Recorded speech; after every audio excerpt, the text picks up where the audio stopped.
Okay, here is my tutorial for sewing a mask, not using a serger. The first thing you need is your fabric. I'm choosing to do them 9 by 8. I've seen them done 8 by 8 and 9 by 9 or 9 by 8. I like the option of 9 going across the mouth. It's a little bit wider. And then for an adult, it's 2 elastics that are 7 inches each. So what we're going to do is we're just going to sew the elastic into the fabric, and you can see I have the right sides together. So what I normally do is you're going to want these to be in the corners, so you can let it hang out a little bit so you can make sure that you actually get it stitched in there. So this is what we're going to do. And then we're just going to stitch that. Just a straight stitch. I just start at the top, and I'm just going to straight stitch, and you're going to want to back stitch over that elastic at least once. And then you're just going to take this all the way down. Now the elastic is going on the 8-inch side, so it's at the top and bottom of your smaller side. Just keep that in mind when you're doing it. And then when you get to the bottom, you're just going to want to make sure the elastic is not twisted, and you're going to just stitch it into this corner as well. Again, just leaving a little tiny bit out, stitching and backing, and then over, and then this is where I just pivot, and I'm going to come around. Now it's going to bunch a little bit because that elastic's now in there, you can see that. So just do your best to line that up to the corner and keep it straight. And now you're just going to stitch across this. You can leave the opening here, which is what I usually do. So I back stitch so that it doesn't cause a problem. And I'm just leaving an opening a couple of inches, just enough to turn it inside out when we're done here. And then before I get to this corner, I'm getting ready to add my elastic again. If you were doing ties, you would do the same thing, but you would be putting the ties in the corners on the inside as well. And if you're doing ties, they need to be 18 inches for an adult from each corner at a 45-degree angle. And that's important that it's at a 45-degree angle. And you can see I'm just back stitching over that elastic just to make sure it's nice and reinforced. And then I'm just stitching up the side until I get close to that corner. And again, you're going to open it. You're going to grab the elastic. You're going to make sure it's not twisted. You're going to put it in, just have it hanging out just a little bit, and you're going to stitch over it. And back, and then pivot, and do the same thing, so that way you're reinforcing that elastic twice. And then this one is a little bit easier because the elastic's in there, but you can just tug and straighten this as you go. Now, don't pull it too tight, but you see I just have a hold of that, because the elastic, it wants to bunch. So I'm just going to tug it ever so slightly and send it through the machine to finish this. Again, remembering to back stitch over that elastic when you get to the corner. And then you're going to turn it right side out. And my little snippers here, cutting the thread that held that pocket open. And you're going to turn it right side out. I hope you can see what I'm doing. I just have the camera there. I'm pushing out the corners with my fingers. See that? Just push them. All 4 corners are out. And then I just give a tug on it to make sure that it's nice and secure. And it is. So the way that I've done this, the opening is at the bottom. It doesn't matter whether it's at the bottom or the top. Now here's where this comes into play, is if you want to do a nose tie in this, you're going to need, sorry I'm rummaging here. These work. These are just the little twist ties that come in like baggies or for party bags. These work great. If you want to do this, now would be the time. I would insert it here and I would push it down because I want it to be at the top, and I would insert it inside the fabric right here, and then I would put a couple of pins to hold it in place, and then I would stitch across until that was in place. I'm not going to do that on this one, and if you want more information on that, you can actually text me or call me and I can do a quick tutorial just on that, but I'm trying to keep this one simple. So now all we're going to do is we're going to stitch closed this opening. So just start at the corner at the elastic again, and you're going to feed it through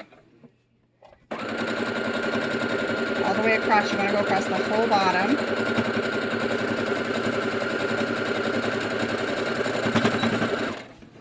stitch.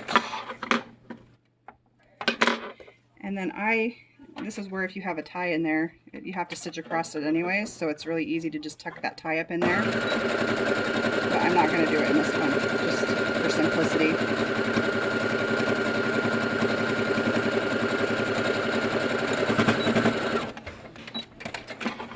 Okay, so that's what your mask looks like. Now, pleats. Pleats were my nemesis. So I'm going to try and show you what I did. And this actually works best if you have an ironing board. So here's my little ironing board. You can do it directly on your ironing board that you stand. I just happen to have a tabletop one. So what I've done is I've made a card, and all I need on this card, this was showing that it was a 9x8, and then I just need a Sharpie. And all I'm doing on this is I'm marking the first, so that mark is down maybe 2 inches. And I'm just going to put a dot on my fabric on both sides, and this is at the top. So I've marked both sides of my fabric so I know where that pleat is. I don't use that after this point, but you may want to mark all of yours. Let me show you why. So what you're going to do, and this is tricky because this is where I always get in trouble. I'm trying to make sure you can see what I'm doing here. Okay, so I take my 2 marks and I pinch them between my fingers. See that? And if it's laying on here, you can see it's like a little flap, okay? It's like the width of my thumb. So it really shouldn't be more than maybe a 1/2 inch. So the width of my thumb, both sides straight across. And then you flap it down. You just fold it straight down. So that flap just goes down. Can you see that on there? Flap down. And then if you've got an ironing board, you literally just pin it into your ironing board like this. Because you're going to have to iron these pleats in place. So you're just pinning those in place. I'm going to plug my iron in because I forgot to finish that. Okay, so those are pinned in place. You need to do this 2 more times. So the next one, you could have them marked, but I found it what didn't do me any good to do that. You're going to do the identical thing. You're going to take your fingers and you're going to pinch again, another little pocket, another little flap. See that? Directly touching, making it push it up so that it's touching that first flap that we did. See that? Now you don't want to overlap these because your machine won't go through them. So make sure that you're not putting too much fabric because you can already see that's a lot of layers. So you're just doing the same thing and you're flapping it down again. Again, if you have an ironing board, you can just stick it straight in. If you don't, just stick a pin here. Just stick a pin straight through it. Here goes the other one. And now the final one. Now this one's you're gonna panic because you're gonna think it's too close to the bottom, but it won't be. And you do the same thing again. You can make this one a slightly smaller if you want, because you can see you're kind of running out of fabric here. But you just flap it down again. So you can see that one for me is slightly smaller, and that's fine. You just need the pleats. I have to say this was my nemesis. I battled pleats, and my first masks looked horrible. Until I found a lady who did it this way, and it saved the day. Then all I'm going to do is I'm just going to press it. You're just pressing those pleats into place.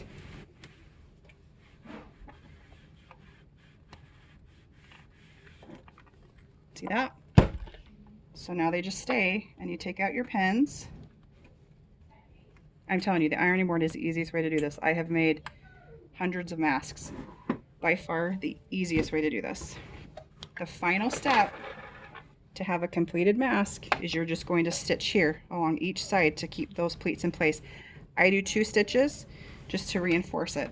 And you're just going to straight stitch it from the top to the bottom. Back stitching, just gently ease your pleats. And you can hear the machine struggles a little bit. That's a lot of layers. Just make sure you back stitch. You can either pivot here, or you can just start over at the top. It doesn't matter. And it really doesn't matter how far apart you do them. You're just reinforcing those pleats. And then you just repeat that same process on the other side.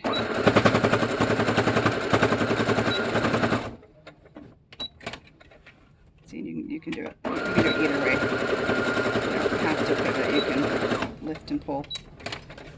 Okay.